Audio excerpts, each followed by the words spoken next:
Señores, y regresamos a los estudios. Y en estos momentos tenemos por acá a Rafael Rivera, cirujano plástico, reconstructivo y estético. Y nos viene a hablar de un tema muy interesante, la importancia de elegir el momento adecuado para operarse. ¿Cuáles son los factores claves a considerar antes de someterse a una cirugía plástica para garantizar una buena recuperación? Bienvenido, doctor. ¿Cómo está? Buenas noches, muchas gracias por la invitación y feliz de estar aquí con ustedes. Doctor, este es un tema que está en la palestra en estos momentos a razón de que hemos visto muchas situaciones de personas que deciden operarse y fallecen, tienen inconvenientes de salud posteriores o la salud se le va por un tubo, vamos a decir así, porque usan una cánula para ciertas operaciones y se le va por ahí la salud, ¿verdad? ¿Por qué este tema usted lo trajo hoy? Bueno, fíjate que realmente para decidir un momento ideal para operarse o para hacerse un procedimiento quirúrgico, realmente existen diferentes factores y debe de verse de forma global. Y eso empieza desde antes de elegir incluso el procedimiento quirúrgico, elegir el cirujano y sobre todo también tener un apoyo familiar del proceso que va a someterse a la paciente y de la recuperación a la que va a tener que también someterse después del procedimiento, ya que la cirugía no solamente se limita al acto quirúrgico, sino también a seguir las recomendaciones, los medicamentos, los cuidados, los chequeos, el seguimiento. Y es importante también que las pacientes tengan toda la claridad posible al momento del examen, de la historia clínica, de decir algún tipo de condición de salud previa, si tienen alguna enfermedad que pueda prestarse la atención para tomar las medidas del lugar. Doctor, usted mencionó algunos, pero dígamelo puntual, picadito y aplatanado. ¿Cuáles serían los factores más importantes a tomar en cuenta para poder optar por una cirugía plástica? Lo primero es saber que la cirugía conlleva un reposo posoperatorio. Eso de plano inicial. Por lo tanto, es importante que la paciente o el paciente tenga previsto un tiempo de recuperación prudente, ya sea de vacaciones y demás. No puede ser una cirugía corriendo ni tomada a la ligera. Y por supuesto, si tiene, por ejemplo, alguna condición de salud previa que salga de lo general, que es cardiología, anestesiología, si por ejemplo es una paciente asmática, debe estar controlada. Si es una paciente diabética, debe tener una autorización por su endocrinólogo. Y así sucesivamente, siempre que exista alguna condición previa de salud, se debe de evidenciar y de controlar antes de someterse a la cirugía y por lo tanto también tener cierto tipo de cuidado y tacto al momento de seleccionar los procedimientos, no someterse a quizás procedimientos que sean muchos juntos si las condiciones no lo permiten. Y por lo tanto también seleccionar un cirujano plástico que esté certificado en el procedimiento que le va a hacer. Doctor, usted habló de condiciones y demás. He visto situaciones de jovencitas que deciden hacerse operaciones estéticas, como por ejemplo implante de senos y ese tipo de cosas, de operaciones. ¿Influye mucho la edad para esto o principalmente la condición en la que esté el paciente? ¿Es recomendable que muy jóvenes se hagan operaciones así estéticas? Fíjate que la cirugía estética siempre tiene un factor que es dual dentro de la cirugía plástica. Tenemos la parte reconstructiva y la parte estética. Hay procedimientos estéticos que se pueden hacer desde tan jóvenes como 15 años de edad porque afecta el autoestima de la paciente o del paciente. Siempre es bueno tener, o lo ideal sería que la paciente tenga, por ejemplo, más de 18 años de edad, que sería la edad legal para poder hacerse el procedimiento quirúrgico, pero existen pacientes, por ejemplo, con gigantomastia, que es un aumento exagerado de las mamas y eso le genera dolor de espalda, le genera incomodidad, incluso alteraciones en la piel y demás condiciones que aunque es una cirugía estética, reducir y levantar los senos, debe de someterse. Entonces, en esas condiciones especiales de ser muy joven, con la autorización de los padres, esa paciente puede librarse de esa condición de salud. Claro. Doctor, mire, basado en su experiencia, ¿cuáles serían las señales de que un paciente no está listo para un procedimiento? Una paciente o un paciente que llegue a la consulta y que en los exámenes detectemos anemia. Es una paciente que no se puede operar en ese momento. Primero debe ser referida al hematólogo o debe darse algunas recomendaciones medicamentosas para subir sus niveles de hemoglobina, ya que esto va a contribuir de forma directa en la cicatrización, en la recuperación. Una paciente que tenga niveles descontrolados de azúcar, que se detecte en la evaluación que es diabética, por ejemplo, debe someterse a una rigurosidad y a un estudio completo a través de los especialistas encargados de esa patología. Y por lo tanto, si la paciente no tiene ningún hábito, ningún control con relación, por ejemplo, al consumo de juca, cigarrillos, vapes, debe de posponerse la cirugía hasta que su cuerpo, por lo menos 30 días, haya eliminado ese tipo de mecanismos y sustancias tóxicas del cuerpo. Ahora que usted mencionó algo del tiempo, he visto situaciones de personas que deciden hacerse algún retoquito, un turn-up, así, ¿verdad?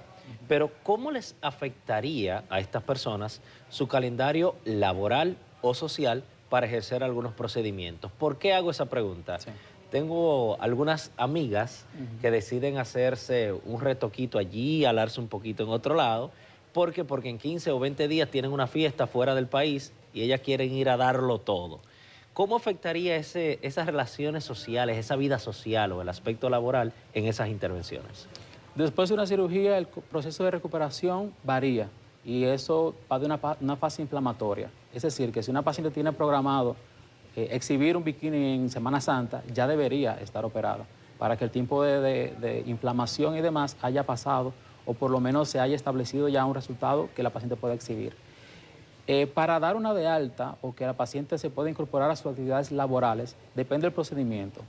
Puede ser 2 a 3 semanas, dependiendo de qué tantas cirugías se haya hecho, qué tan invasivo haya sido el proceso quirúrgico.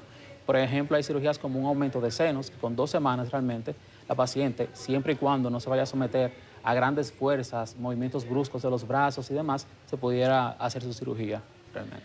Ok, ahora que usted habló de riesgos y demás y de tiempos, mencionó Semana Santa, las estaciones o el clima afectan de manera directa un periodo de recuperación. No es lo mismo recuperarse cogiendo frío que en el calor del trópico. Eso entiendo yo.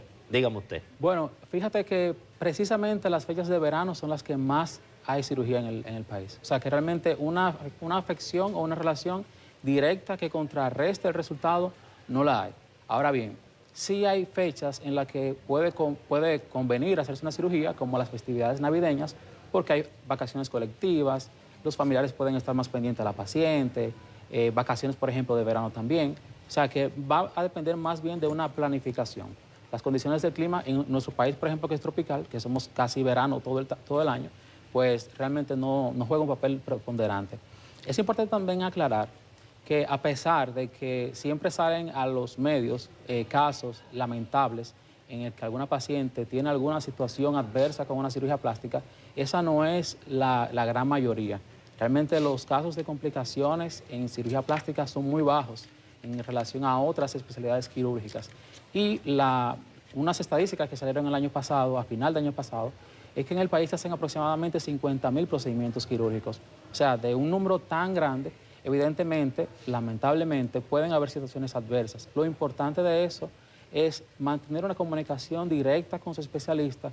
Si tiene alguna duda, en vez de socorrerse de una vecina, una amiga, una prima, un hermano, que cree tener algún tipo de conocimiento, auxiliarse del especialista que le puede dar la orientación adecuada para eso.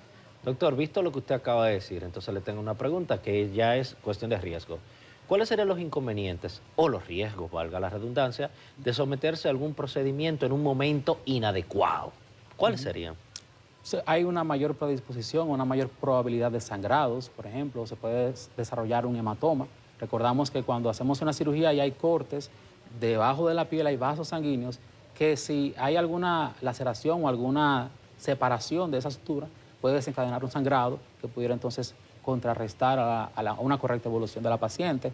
Puede que si por ejemplo te operas de los senos, si cargas un objeto pesado, siempre hay situaciones. Por eso es importante un reposo adecuado, hacerse, por ejemplo, si lleva masajes postquirúrgicos, una buena sesión de terapia postoperatoria y el seguimiento con el cirujano plástico es importantísimo. Es importante que la paciente sea sincera antes de someterse a la cirugía.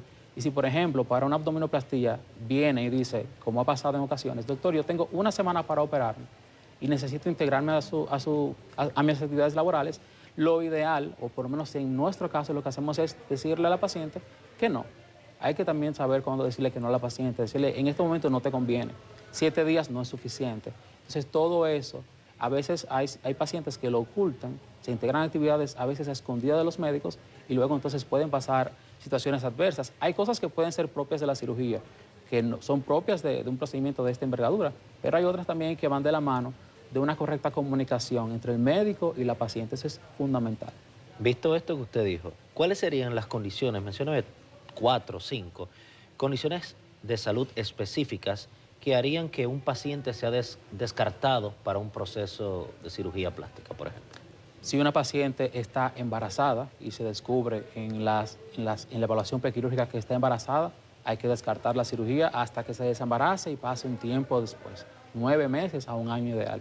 Si la paciente tiene una historia reciente de internamiento de un mes, la paciente tampoco se puede someter a una cirugía estética. Si la paciente está descontrolada de alguna enfermedad previa, tampoco se puede hacer. Y si ha consumido algún medicamento que promueva a los sangrados, como por ejemplo aspirinas y otros medicamentos, hay que esperar que ese efecto pase del cuerpo y entonces luego plantear la cirugía. Esas serían 4 condiciones básicas, pero así hay muchas. Por eso es importante que al momento de interrogar a la paciente, de hacer esa historia clínica, que es un documento médico muy personal y muy privado, sea completamente llano y completamente explícito para poder tener una mejor recuperación. Doctor, hace unos días estuve por acá y a un amigo mío, de esos que están atrás de cámara, se interesaron por ponerse los cuadritos, de que hombre con cuadritos. Pero esta gente vive en un constante estrés, no duermen. Hay uno por ahí que me dijo que se acostó como a la 1 de la mañana y ya a las 4 estaba despierto porque tenía que venir aquí al canal a resolver unos asuntos. ¿Cómo influye en la recuperación el estrés que vivimos día a día y la falta de descanso? ¿Eso nos crea algún conflicto? Fíjate que el estrés está asociado con diversas hormonas que pueden alterar muchísimos factores dentro de la misma recuperación del paciente. El proceso de cirugía plástica con fines estéticos, porque también está la parte reconstructiva, pero con los fines estéticos es importante que la recuperación se establezca dentro de un proceso de recuperación dentro de la mejor comodidad posible, sin el estrés, sin un estrés exagerado, porque estrés siempre tenemos del día a día, pero entiendo que eso se puede sobrellevar. Lo que sí hay que ver si el paciente que se quiere hacer esa liposucción de alta definición o esa lipo de HD, como le mencionan también comúnmente, pues si califica para la cirugía, porque también eso es importante. Hay pacientes que llegan con una expectativa y nos corresponde a nosotros como cirujanos plásticos poder orientar y asesorar a la paciente de un todo de qué puede hacerse, qué no se puede hacer y cuáles cosas pudiéramos combinar y cuáles no. Doctor, ya me hicieron señas que nos tenemos que ir, pero le tengo una pregunta, Sí, que claro. ya es un compromiso con la gente que está ahí. ¿Cómo ustedes manejan las situaciones de personas que quieran operarse por presión social o por la presión que hay en las redes sociales, de veces como una guitarra o de veces fortachón a algunos hombres? ¿Cómo ustedes manejan esa situación? Fíjate que la salud es un conjunto de todo y la salud mental está incluida dentro de lo que nosotros como especialistas debemos detectar. Los motivos para hacerse una cirugía estética no deben de ser basados en la expectativa de otra persona que no sea quien se va a hacer la cirugía. Y eso es importante también indagarlo en la consulta. Una paciente que llega y se quiere hacer una cirugía, doctor, me quiero operar porque quiero lucir mejor que fulana, quiero lucir como fulana, tuve una ruptura amorosa reciente. Es una paciente que hay que o esperar que pueda salir de ese duelo emocional o referirla a un especialista de salud mental hasta que pueda recuperar y controlar ese estado de salud. Es importante que la cirugía plástica se tome con seriedad y que todo el ámbito y toda la esfera de salud de las pacientes esté en óptimas condiciones o por lo menos dentro del mejor estado posible. Perfecto, doctor Rafael Rivera. Díganos a los amigos que nos están viendo, ¿cómo pueden contactarlo a usted? Claro que sí, nos pueden contactar a través de las redes sociales. Estamos en Instagram, dr.rafaelriverard y también Cirugía Plástica Rivera. Y también en el WhatsApp nos pueden escribir al 829-944-7001. Doctor, muchísimas gracias. Esperamos volver a verlo por estos espacios. Claro Bien. que sí, agradecido.